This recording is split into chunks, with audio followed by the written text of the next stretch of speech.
Ahoj, tak je na čase si udělat takovou kašičku pro moje zlatíčko, protože moje přítelkyně miluje kašičky proteinový, tak jsem si připravil jednu rychlou pro vás, abyste viděli, že i zdravá snídaně nebo večeře, záleží kdy rádi jíte, sladké, můžou být rychlý a zdravý. Tak jo, tady máme žitné vločky, dáme jenom tak trošičku, nechceme to přehánět, trošku namočím, jenom tak, ať je hladina vody vlastně na povrchu těch vloček a dám si to na 1 minutu do mikrovlnky. Mezitím připravím si dip, 12 gramů, je to pistáciový protein, protože milujeme pistácie, tak si uděláme pistáciový. Začnu půl na půl, na 12 gramů proteinu si dám 12 gramů mléka. Každý protein reaguje trošku jinak, ještě si trošku přidáme. A tady mi ujela ruka, nevadí, když tak dosypu protein. Z toho nám vznikne takový dip, no a trošku ještě přidám. A chceme se takový hustý dip. Jo, šup. Miluju od Jim Beamu pistaciový protein. Bál jsem se toho, že to bude chutnat velice uměle, ale ne, opravdu to chutná pistacie. Mezitím ukládám vločky.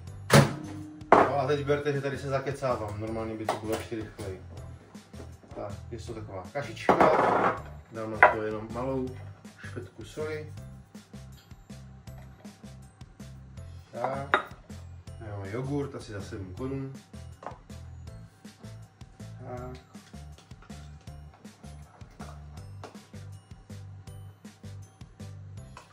Vložíme trošku dipu, tak. Použiju čekankový sirup.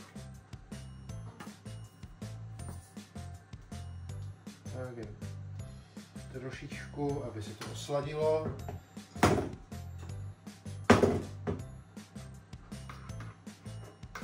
Čekanka má hodně vlákniny, zároveň není moc kalorická, takže je to ideální.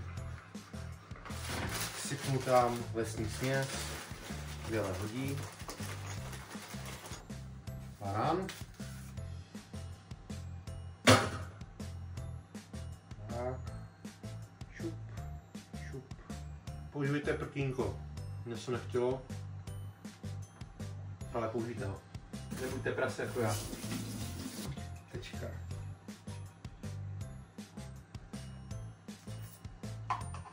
Vezmu zbytek dipu.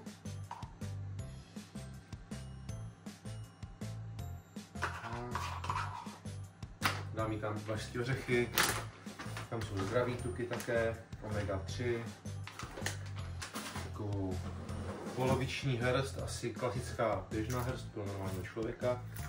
Takhle si je podrtím. Jo, bez kecání by to zabralo ani ne 5 minut, s kecáním trošku víc, jo. Tak, šup, snad se mi to nevylije. Moment. Jo, takhle to vypadá mňamozní. Šup. Tak jo, jestli ti líbil tahle rychlé kaše, máš rád sladký, chceš bílkoviny, aby to pořádně rostlo, anebo jenom chceš být zdravý, chceš být sytější, tak určitě zkus tento recept. Na Jim Beamu koupíš protein, ale dá se to udělat z jakékoliv příchutí budeš chtít. Tak jo, čau.